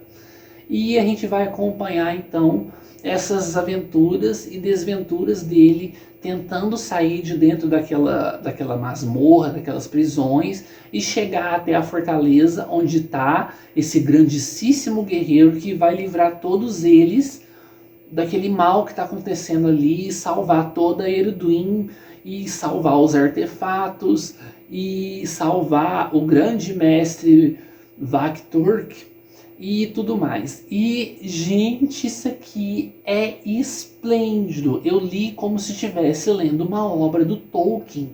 É incrível. Tem, então, as suas hierarquias, as suas raças, tem as tramóias, tem os reis perversos, tem criaturas mágicas como trolls, tem os elfos, né? Tem esses duendes que são os Vakturks, tem esses dragões, tem os deuses para quem eles rezam, tem... Nossa, é muito, muito, muito legal. E você encontra esse simples rapaz que treina a vida inteira para poder ser cavaleiro, mas nunca conseguiu ser cavaleiro, se tornando assim a esperança de uma nação para poder libertar eles de todo esse mal. É incrível, gente. A escrita é deliciosa, você não fica perdido, por mais que tenham esses nomes complicados, esses nomes únicos que a gente sempre encontra em histórias de fantasia, especialmente fantasias assim medievais, mas eles, conforme você vai lendo, você fica totalmente inteirado na história e você fica torcendo por cada passo dele para que ele consiga chegar, para que ele consiga avisar o grande guerreiro, para que esse grande guerreiro consiga salvar todos eles. e ele é o mensageiro que vai levar essa salvação. É um conto muito legal. Eu amei, eu adorei. Eu achei esplêndido, esplêndido, esplêndido. E, gente, quem quiser comprar tanto esse livro quanto qualquer um dos outros livros que eu citei durante esse vlog, vai estar tudo aí embaixo no box de informações, não, no primeiro comentário, os links lá da Amazon. Comprando pelos meus links, vocês me ajudam demais, demais na conta, pessoal. Então comprem pelos meus links, viu? Vão me ajudar muito. E fica a dica desse livraço aqui, viu? Livro esplêndido, livro espetacular. Eu amei esse primeiro conto. As ilustrações são lindas, lindas, lindas. E eu realmente me senti lendo uma old fantasy. Uma high fantasy escrita assim no auge da fantasia medieval, clássica, alta fantasia, como Tolkien escrevia, como George MacDonald escrevia, como o C.S. Lewis escrevia, e esse tipo de coisa. É incrível, incrível, incrível. Eu amei, amei, amei. Agora, vamos para a nossa última leitura do dia. Agora já são 4h30, a hora está passando rápido, e eu vou ler uma história de investigação. O Damas Noir, que foi o lançamento da Dark Side Books, organizado pela Joyce Carol Oates, a mesma autora do Blonde. Eu já terminei de ouvir já então o álbum da Lana Del Rey, que foi o Norman fucking Rockwell, e é um álbum assim encantador, é um álbum nostálgico, é um álbum que te leva para outras épocas, te leva lá para os anos 60, para aquela época assim das praias dos anos 60 e aqueles cortes de cabelo estilo Elvis ou Priscilla Presley e aqueles momentos nostálgicos, a old Hollywood. É incrível esse álbum, gente.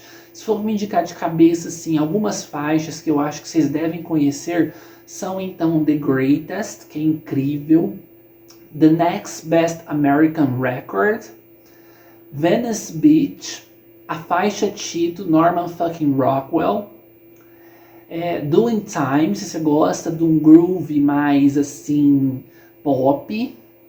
Eu gosto muito também de Bartender, eu acho é muito gostosa a vibe dela, assim, de fim de festa, fim de noite, ela sozinha ali naquele bar de beira de estrada, bebendo a Cherry Coke dela, a Coca-Cola de cereja dela, e reclamando sobre a vida e desabafando com o bartender que ela faz.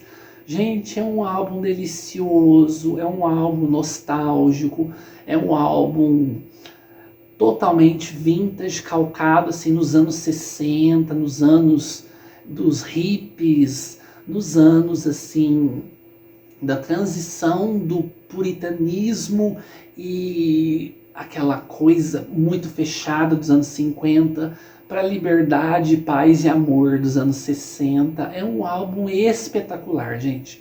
Vão ouvir em especial essas músicas que eu indiquei, que são incríveis. Tem a Mariners Apartment Complex, que é muito gostosa também, é muito boa. Então, ouçam essas músicas. As músicas que eu citar, vou ver se eu coloco aí embaixo também, para vocês conferirem. E agora eu vou ler esse aqui. Mas, como é uma história no ar, vamos mudar o visual, né, gente? Agora vamos colocar um chapéuzinho no ar aqui.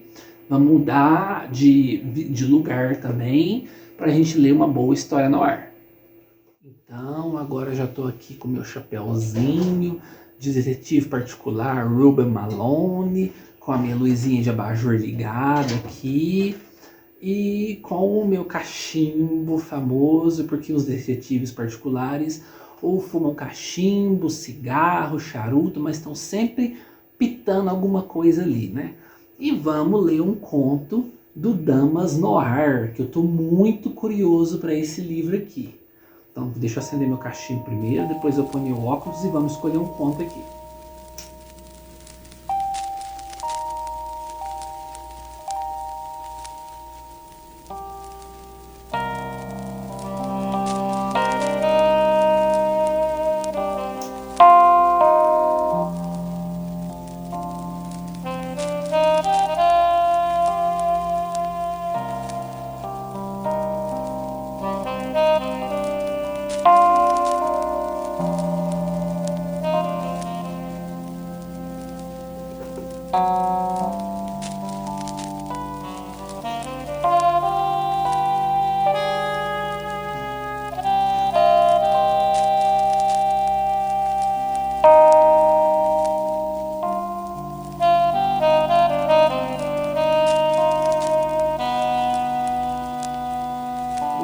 então a introdução e vou ler o primeiro conto da Lívia Llewellyn, Numa Noite Dessas. Então vamos lá.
Então, meus queridos, aqui nesse meio, nessa penumbra que estamos aqui, só com alguns focos de luz aqui e ali, eu terminei a leitura do Damas no Ar, em específico do primeiro conto, li a introdução, escrito pela Joyce Carol Oates, da Dark Side Books, esse livro, e eu terminei o primeiro conto, Numa Noite Dessas, da Lívia Llewellyn.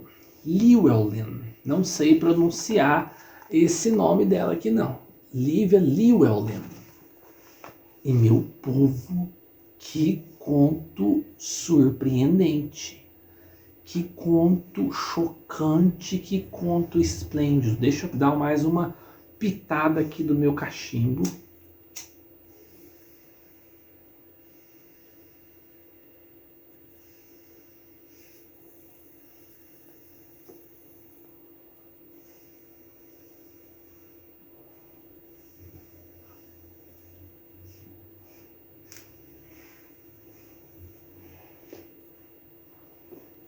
Gente, que conto foi esse? Que conto incrível! Aqui nós vamos ter então uma história que é totalmente focada nas femme fatales como personagens principais. Nós vamos ter aqui um trio de jovenzinhos. Nós vamos ter aqui então um trio de jovenzinhas dos seus 15, 16 anos, mais ou menos. E elas são, como que eu posso dizer, femme fatales de sua época, porque elas usam da sua juventude, da sua beleza, dos seus encantos, quase como uma versão distorcida de Lolita. Vocês lembram da personagem Lolita escrita pelo Vladimir Nabokov, né? Na história de Lolita, lá nós temos a versão do Humbert, que é um cara que tem uma doença terrível, que tem um comportamento patológico terrível, onde ele tem predileção por garotas muito jovens. Aqui, elas têm consciência da sua juventude, da sua beleza, o contrário da Lolita, né? Aqui elas têm consciência de todos os seus encantos e seus charmes e usam desse encanto, desse charme, dessa aura pura, mas também dessa aura quase que intocada, quase que virginal, para poder conseguirem favores, para poder conseguirem benefícios, para poder conseguirem então dinheiro, esse tipo de coisa. E elas têm o costume de ir a clubes de natação, onde estão reunidos muitos homens mais velhos com suas filhinhas mais novas que estão aprendendo a nadar.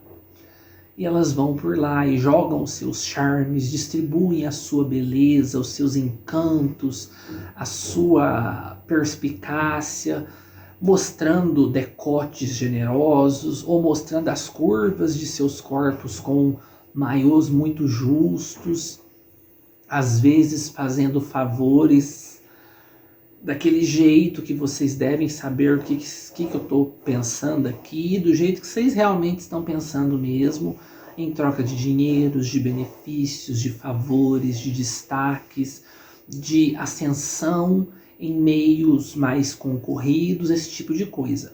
E elas são esse trio das femme fatales. Elas são mulheres fatais. Garotas fatais, né? Porque elas têm na casa de seus 15, 16 anos. Mas acontece que a mais nova integrante do grupo, ela acabou meio que cruzando uma linha, que essa linha nunca foi dita em palavras, mas ela existe.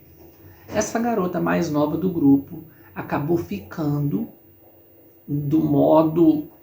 daquele modo lá, né, mais íntimo, com o pai da mais velha do trio, que digamos assim que é a rainha, a abelha rainha desse trio de femme fatales. E ela acabou ficando com ele, e isso acabou gerando meio que uma desavença entre elas, acabou gerando meio que um desentendimento entre elas.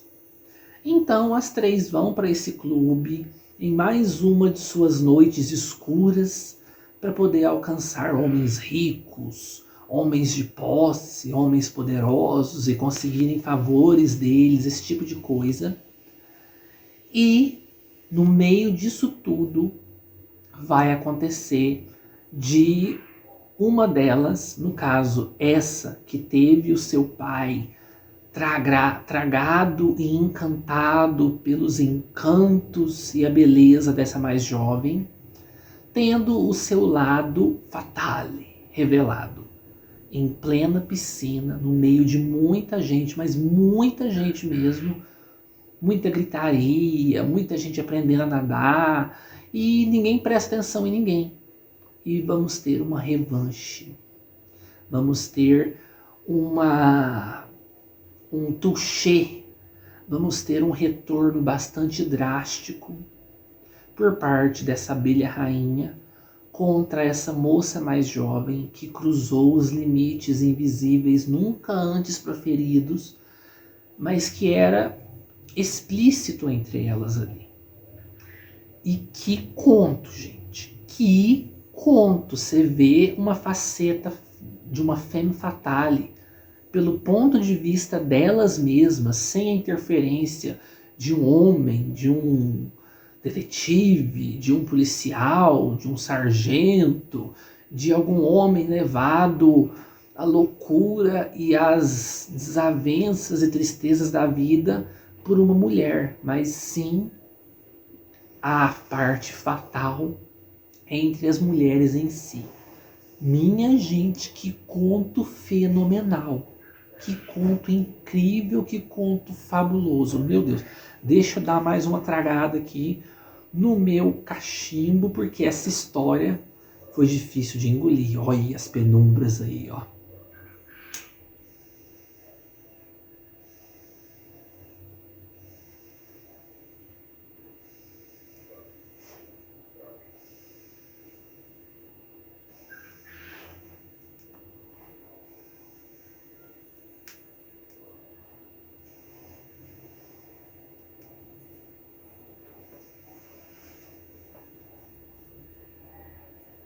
e é um conto marcante. É um conto que te deixa de boca aberta, como a maldade é intrínseca a todo ser humano, seja ele homem ou mulher, e que vai contra muitos ditames, né, de muitos poetas e filósofos, de que a mulher era sempre santa, sempre a dona da casa, sempre a provedora do carinho, do amor, da paz, sempre a musa e não a escritora, não a artista.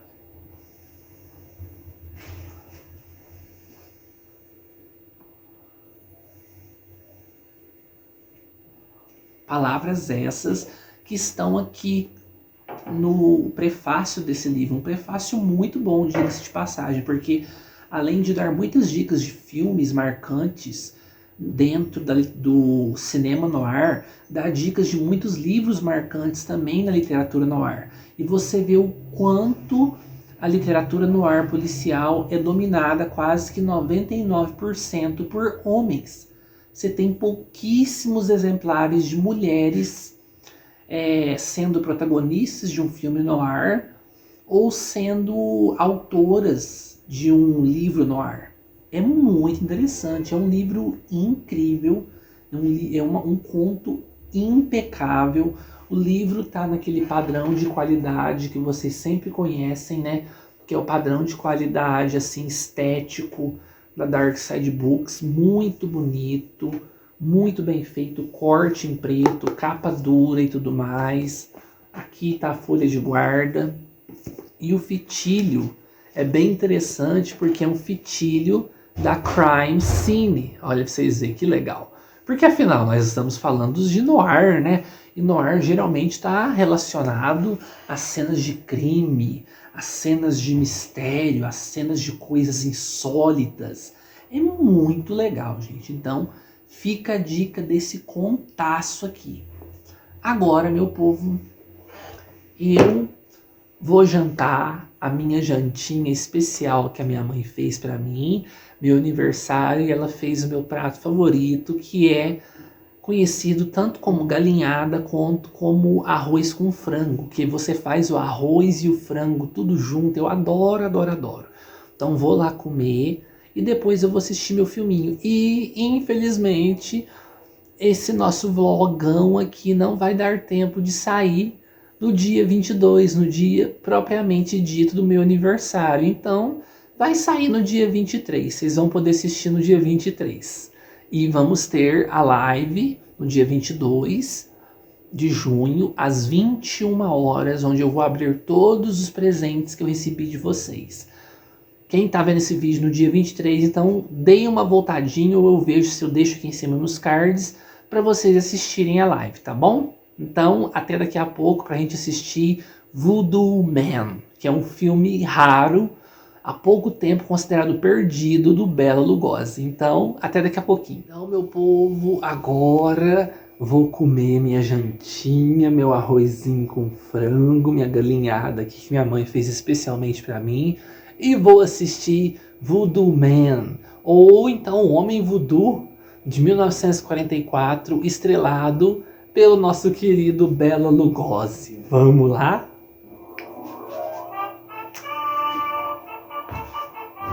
Olha, estrelando Bela Lugosi. Voodoo Man. Mistério da magia negra foi trazido pro Brasil desse jeito, gente.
E temos então a primeira aparição do nosso querido Bela Lugosi. Olha pra vocês verem, gente.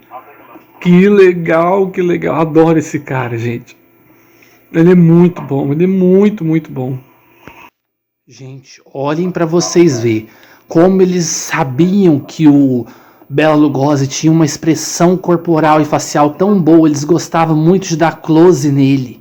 Olha esses close-ups que eles faziam nele, olha, com o olhar maligno dele, aquele olhar atormentador dele. Olha pra vocês verem, gente. O cara tinha uma presença, uma atuação que era impecável, gente do céu. Eu gosto muito do Boris Karloff, mas pra mim o Bela Lugosi é um ator, assim, além das expectativas. Ele era maravilhoso.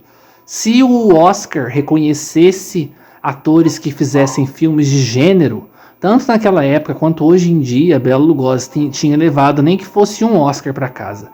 Porque olha a presença dele. Ele era maravilhoso, gente. Que atorzão. E olha! Você viu que ele conseguiu hipnotizar com os olhos, né?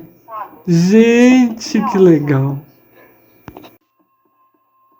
Olhem, gente, um ritual de magia negra / voodoo acontecendo ali para poder reviver uma pessoa morta, com o Bela Lugosi conduzindo, a esposa morta dele há 22 anos e a nova moça, a escrava zumbi, ela, que ele sequestrou para poder passar a mente dela pro corpo da falecida esposa. Olha para vocês verem que legal, gente.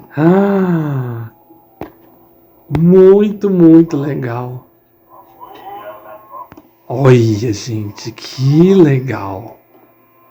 Nossa, esse filme antigo era tão climático, né? Olha a atmosfera, os cenários, as atuações, o clima que eles criavam. É muito, muito legal.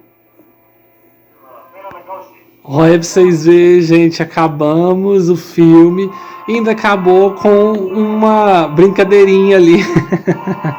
Que legal, gente, adorei o filme, muito bom. Pronto, acabamos o filme e o filme foi muito legal. E a gente vai acabando esse vlog por aqui, mas tem bolinho, pera um pouquinho que eu já vou trazer. Então, gente, aqui um bolinho gelado que minha mãe comprou pra mim. E eu comprei essa velinha aqui, que é daquelas que faz aqueles sparklezinhos aqui. Só não sei se elas apagam, mas vamos tentar, né? Será que isso aqui apaga? Será que isso aqui pega? Pra que eu não tô vendo que não tá pegando? Olha, gente, que gracinha! Será que ela apaga ou tem que deixar ela aí até o final, hein? Eu vou tentar apagar, vamos ver. Não apaga, tem que deixar até o final. Mas olha, parabéns para o Rubens, parabéns pro Lervicia, muitos anos de felicidade, muitos anos de vida. Chegou até o final, gente. E foram então 12 anos aí de Lervicia, foram 33 anos do Rubensito aqui, do Rusbisco aqui. E vamos comer um pedacinho do bolo gelado. Esse aqui, ele é totalmente sem açúcar, feito só com frutas, um creminho sem açúcar, nada que faz mal para diabético. Tem abacaxi no meio, tem coco no meio. Nossa, que delícia, gente. Muito gostoso. E então, eu espero que vocês tenham gostado do nosso vlogão de hoje. E até o nosso próximo vídeo. Tchau, tchau, gente.